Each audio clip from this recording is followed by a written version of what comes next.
Welcome to the What's in Store podcast from IDDBA. Hello, everyone. I am Heather Prach, the Vice President of Education and Industry Relations for the International Dairy-Deli-Bakery Association. I'm joined today by Donald DeMont, the Regional Sales Manager for Antonina's Gluten-Free Bakery. Thank you, Donald, for joining us today. My pleasure. We look forward to getting to know you and a little bit more about Antonina's today. So can you set the groundwork and tell us a bit about the company and a bit about your role there? Sure. So Antonina's is a little over 20 years old. We have the privilege of being America's #1 manufacturer of gluten-free muffins, cupcakes, cakes, and brownies, based off Nielsen reporting. And the reason that we are #1 is just due to a taste and texture that is very much like, almost indistinguishable from a regular conventional full gluten type product. Nice. So tell us a little bit about gluten-free from the regular convention. So you've worked hard to mimic the same taste and texture. Antonina's began as a gluten-free bakery, really following a tradition of baking that ran in the founder's family. So the founder is a Taiwanese American and comes from, once again, from generations of bakers. And there was a need, due to gluten sensitivities for family members, to begin a bakery that could cater to their needs and provide the sort of eating experience that you would get, once again, from a traditional bakery product. Nice. Thank you. And tell us a little bit about your role and your journey to making it to where you are today. So I began in the baking industry. I was very fortunate to work at Dave's Killer Bread. I was event manager for years before they were acquired by Flowers Foods, and for a short duration thereafter. And I learned a lot at Dave's Killer Bread. It was very much a unicorn brand that on the surface, it sure looked like we did everything right from an external viewpoint, but that did require a lot of blood, sweat, and tears and a lot of different types of hats that all of us had to wear. So I was very honored and privileged to have that experience. Later, I worked for Angelic Bakehouse, which was also a sort of best-in-class sprouted bread maker out of Wisconsin. And then finally, I was essentially a broker for a while at a contract sales management company. And then now I am at Antonina's Gluten-Free Bakery, where I'm able to essentially utilize all the same skills, but help folks who have specialty dietary needs. I'm at Antonina's Gluten-Free Bakery, where I'm able to help folks who have special dietary needs find the sort of, once again, that taste and texture that's going to make them feel they're really enjoying their meal. Nice. Thank you. So you've been around a bit in some large brands that are in the bakery industry. So tell us a little bit about, you've talked about the taste, you've talked about the texture, we know about the gluten-free. Are there any other main differentiators, whether that's business-wise, product-wise? Is there anything that you really want to call out about The one thing I do want to mention is that we have bridged the gap between just being gluten-free and really beginning to embrace other dietary needs, specific dietary needs that overlap often with gluten-free. And so pursuant to that, at this year's IDDBA show in New Orleans, we did release 2 new gluten-free, dairy-free products. And that's our new lemon streusel dairy-free muffin and our lemon squeeze cake.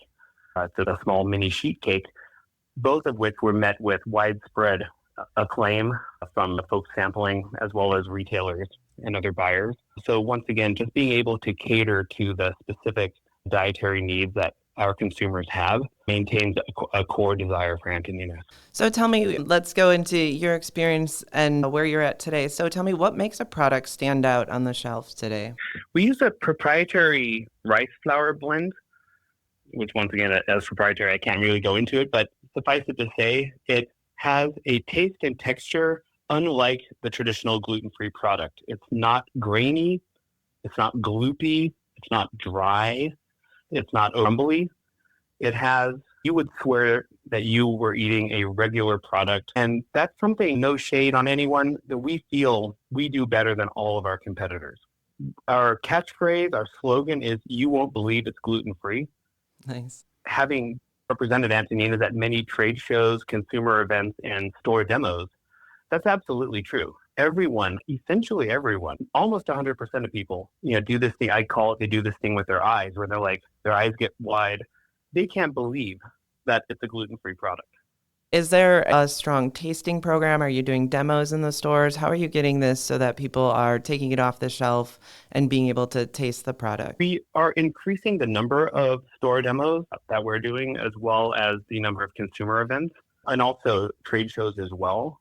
The main vehicle currently are price reductions at shelf that are going to drive purchase and trial through those means. But definitely a big part of it is just getting folks to try the product and to once again do that thing with their eyes. I'll say at Dave's Killer Bread, we called it bread to mouth.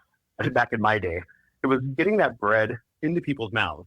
If they're used to paying $2 for a loaf of bread, Dave's at that point was $5.99, maybe $6.99. They need to know that there's a qualitative difference that's worth that price. And being a specialty product, Antonina's is more expensive at the shelf than a conventional product. It's important that the consumer knows what they're paying for. No, that makes sense. And whenever you can get it in their mouths and into their bellies, you can start to increase the sales much more. Yes. So if you could describe your food philosophy in one sentence, what is it? I was thinking about, for me, food is such an integral part of our lives. And I'm not one to go around quoting the Bible, but there's a passage that I've always enjoyed since I've been in this industry, and it's from Ecclesiastes. It's Ecclesiastes 8:15, and I'm going to probably butcher it. The point is, there's nothing good under the sun if it wasn't for eating, drinking, and being happy. And that is so integral to us as a species. We all break bread together. We share meals and we talk about our days. We begin our days together often at breakfast. We end our days in the evening at dinner time. Food is such an integral part of our lives. It's not just something to pass the time or just something we do. It's something that we share. I find that really inspiring. Oh, I love that. That's a great t-shirt, Donald. Just eat, drink, and be happy. That's all we need. Yes. And some sunshine. Literally. So tell us one food trend that you're excited about right now. One thing I'm definitely excited about is getting back to basics. I'm a history nerd. So to me, you can learn a lot, or you can essentially predict a lot about the future by really understanding the past. And I was actually having this conversation with another vendor at IDDBA this year, was let's get back to appreciating the tastes that our grandparents took for granted, And what I mean by that is, let's use real butter and lard and suet and cane sugar, molasses, and Antonina is using a real buttercream as our frosting. We still need to be responsible for our health. Some of those things, of course, are of questionable health, certainly taken in large amounts. But let's get back to real food. And a lot of what IDDBA does specifically when it comes to cheese and meat products and bakery goods is a lot of that. I see a lot of trends of getting back to ingredients that you can read without being a food scientist. Oh yeah, people want the simple ingredients and less is more with those ingredients. And I agree with you. It was a little shocking coming out of the late 80s, early 90s where everything was margarine and low fat, and then you get into like calling out real butter. I know it's going to be darn good with real butter, but it takes a little bit to get your head over that. You used to say to that point, I can't believe it's not butter. But you could almost equally say now, I can't believe it is butter. Yeah, and I want it to be butter. Yeah, for sure. So tell me, I'm going to play off your history buff side and tell me something, because nostalgia is hot right now, right? Whatever's old is coming back. Tell me something that you're excited that's coming back. What is one of the flavors or one of the items? Is it meatloaf? Is it mac and cheese that's exploding right now? What is it that's making you excited? That's a great question. I'm personally most excited about the artisan breads. I'm excited about platted breads. The things that, in many respects, you would only see like the Great British Bake Off type shows in previous years, but you are starting to see in in-store bakery, as well as take and bake type products, you are starting to see a lot more artisan loaves. Not only should our bread taste good and be made with quality nutritive ingredients, it should also be visually appealing. So granted, that does add some expense, on the production side, but being able to actually wow more than just your sense of taste and smell. Once again, sticking with bakery, it tastes great, it smells great, and smell is an integral part of taste and vice versa. But let's also make it look amazing. I think there are some trends, but I do believe there are some trends towards wowing the eyes. And I'll just say that's another part of my philosophy is I had years as an event manager. There are at least five senses that we're known for. Let's wow as many of them as possible. Yeah, nice. And I love that you did the call out with bread. And you're right, customers are shopping with their eyes, and we're seeing perimeter bread outpace center store bread. And I think it is that it's not only the smells, the sight that you're seeing, but also that home baked feel that people are pushing for. And I was really excited to see sourdough start to explode, and everybody's trying their hand in sourdough. So that was that legacy piece that's rejuvenating itself. I'll tell you, and my wife would completely agree. Anytime I can actually get my hands on some sourdough, if we happen to go out for breakfast or wherever it is, if I can have sourdough, I do, for sure. Yeah, me too. Gone are the days where I'm like, yes, wheat toast. I'm like, give me the sourdough. So let's dive in. So tell me, are there flavor combinations that you like, that you put together that would be surprising? I came up with a combination. So when I worked at Angelic Bakehouse, the owner of Angelic Bakehouse was like, have you ever put jam, like a raspberry jam or blackberry jam, have you ever put that in a grilled cheese? Ooh. And I'm like, no, I'm not crazy. Yeah. But I did that, and I was like, oh, that's amazing. Just that the layer, the sweetness, the tartness of the fruit, combined with, if it was a subtle American cheese, or if it's a more like a sharper cheese, or perhaps a more exotic cheese like smoked Gouda or something like that. If you add a jam, it's really going to add a really unique flavor profile. Now, I feel I've taken that one step further, and I did do this at various trade shows, adding a pepper jelly. So if I'm making like a grilled cheese for folks sampling, and I'm going to use a sprouted wheat bread, and historically that's what I would do, a sprouted wheat bread. I would use a raspberry pepper jelly that has just the right amount of jalapeno spice, but also, once again, that fresh raspberry flavor and the associated tartness, and combine that with, say, a medium cheddar or even a sharp cheddar. You're going to touch almost every taste bud on the tongue, and you're going to get a real depth of flavor there that is just something that we're not used to, but people love it. That sounds amazing, and play off it's a poor man's brie and jelly, but now you've made it handheld. That's great. That's the American style. Yeah. You can totally explore your pudgy pies here and just add all different jams and cheeses. It sounds like a great party. Yeah, I was actually just introduced a couple months ago at family camping to pudgy pies because my daughters are in Girl Scouts. I did not know what those were, and I was like, what on earth is a pudgy pie? And now I'm fairly okay at making them. Yeah, and please tell me it changed you. You could put anything in a pudgy pie. Exactly. So tell me, is there any innovative food products? You were at the IDDBA, so when you walked around, or any other food shows, or anything that you're seeing on the shelves, are there innovative food products or ideas that have caught your attention recently? We're pretty busy, which is a great thing at the show. Honestly, I'm not just saying this because I'm on your podcast. Yeah. It's truly my favorite show, and I've done the natural product expos, the fancy food, the various distributor shows, all of which are great. But pound for pound, there are more buyers and more decision makers at IDDBA. And so really being, for lack of a better word, tethered to the booth is very important. That being said, I'm excited about spice. I really enjoy, if that wasn't apparent from the pepper jelly and other comments, I really love heat and spice. There's a lot more of that entering the American diet. And in a sort of a related way, there's also a resurgence of pickling. So there's a lot more pickled items that you can get now to accentuate your charcuterie boards, to use inside sandwiches, to pair with your favorite artisan cheese and bread. So I'm once again, for me, it's about that depth of flavor and having those unique experiences from a culinary standpoint. So very excited about all of that. Nice, great answer. And I'm going to circle it back to close the circle for you is that goes back to what you were talking about earlier too, is some of those legacy processes, right? With the fermentation, even with spices and stuff, there's a deep background to those things. Absolutely. Wouldn't say it was a myth, but there was a trend. Yeah, to your point, coming full circle. There was a time when spice was everything. It was, in the Western world, it was literally worth more than gold. And that's why that age of exploration occurred out of Western Europe.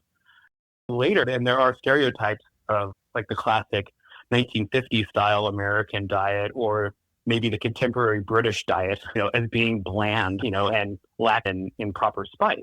Whether or not those are true or not, those perceptions exist. But now we are definitely, I feel, having a much more eclectic mix of spice, of flavor profiles, and creating also a lot of fusions. I've had some amazing fusion dishes before, like Thai and Mexican blended together in a way that I wouldn't necessarily think to use lemon. I'm just making this up, but like using lemongrass in my carne asada. But you know what? It's amazing. No, I agree. And this is fun. It breaks all the rules. And now we're starting to just combine, and there's no box to be in right now with food. You can move everything around. So tell us, how do you see the future? So in 5 years, are we still on this trajectory? Are we still breaking the mold and putting everything together? How does this work? What do you see? I see a fork in the road, and it's, I don't want to get into like geopolitics, but there's a lot of stresses and a lot of challenges to long supply lines. We are seeing wars and rumors of wars and the shutting down of trade routes in the Red Sea, for instance, off the African coast, or also there are environmental stresses which are causing disruptions to supply chain. And so I think a key trend is going to be sourcing more things locally. So I do think that's going to occur. I think it's going to have to occur. I think the sheer cost of getting things from all the way on the other side of the world is going to catch up with us. I feel since COVID, it has already to some extent. I think that we can alleviate a lot of these issues by what's the word I'm looking for? Use like indoor agriculture, where we're able to grow more exotic things in the U.S. as opposed to perhaps importing them. So I think that's a trend. And so I think there will be some localization, getting back to local flavors, the things that you would have historically, like if you went to Europe, you're like, this is clearly French regional cuisine, or this is definitely Southern German, Bavarian style food, or this is a Norwegian delicacy, you can only get it here. So there's like a regionalization there. They have access to all the same food, but there are regional specialties. And the United States specifically doesn't seem, we do have some regional specialization, but we are, from a culinary standpoint, in my opinion, fairly homogenous. So I do think that's going to occur. But also, and that's the fork in the road I was talking about, I do feel there's still going to be that desire for those exotic flavors. Someone told me there were like 100 or several hundred varieties of potatoes available if you go to a farmer's market in Bolivia. And I'm like, it's amazing, because if you go to our grocery store here, you have maybe 5 at most. So are there different flavor profiles that exist in these other types of products? I know that in like Central Africa, there are some very specific spices as well as grains that could be used to make bakery products. Those are unavailable here in the United States in particular, and maybe the West more generally. So I think there will be a continued desire for people to go out and explore and bring the flavors to a wider audience. I find that pretty exciting. Nice, Ed. And you can tell that you can tell the way that you talk, Donald, that your voice just exudes the passion of food. So tell me, and you've been through a couple different companies in your career. So what's the biggest lesson that food has taught you? When you ask that question, my history nerd gene kicks in. I've talked about this before, but never on a podcast. But to me, bakery, no offense to dairy and deli, but bakery is civilization itself. And I want to elaborate on that, because to me, that's one of the greatest lessons that I think we can learn when we're walking in that in-store bakery when we're in the perimeter bakery as well as in the center store bakery, is that bakery is a precursor, in my opinion, to civilization itself. And what I mean by, I'm going to try to be as succinct as possible. Civilization comes from a surplus of agriculture. And humans used to just collect wild grains as part of the hunting and gathering. This is pre-civilization. They would collect grains near creeks and rivers traditionally, and they would just get maybe a handful, and they would grind it up using maybe like a stone mortar and pestle. They would add some water and then let it sit in the sun, and it's like a little cake. Not really a cake by modern standards. Essentially it's a little paste cake.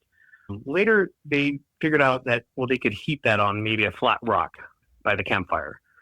And this became a portable food that was much more stable than a lot of the other foods that you could carry around. You could carry around a baked biscuit for days, maybe even in an arid environment like the Middle East, maybe weeks without it going bad.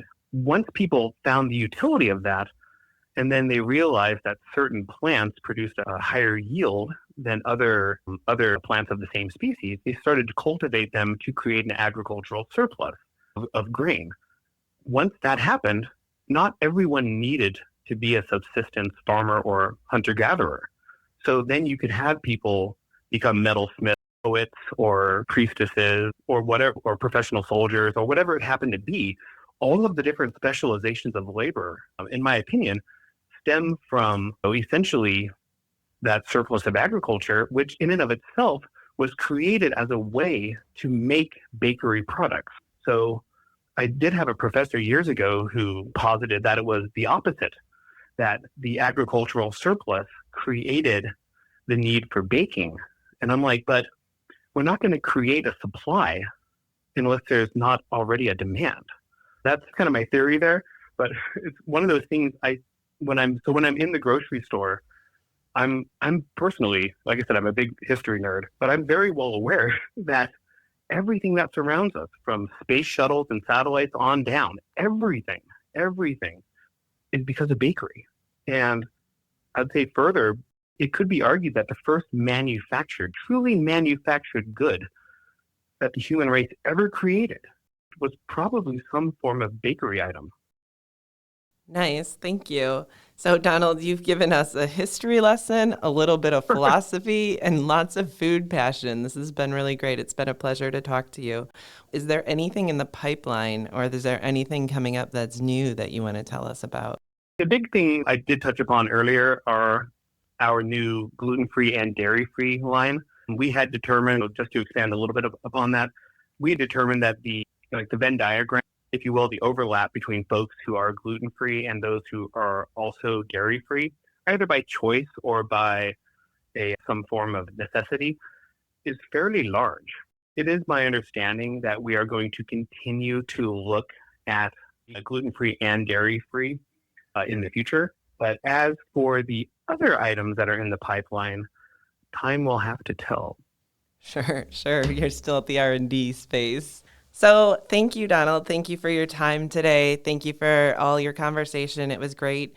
If any of our listeners would like to continue the conversation with Donald, or if you would like to bring in Antonina's, or if you wanted any of the samples and stuff, Donald's the person that you should be contacting. And with that, I want to say thank you from the IDDBA, and thank you for your time, Donald.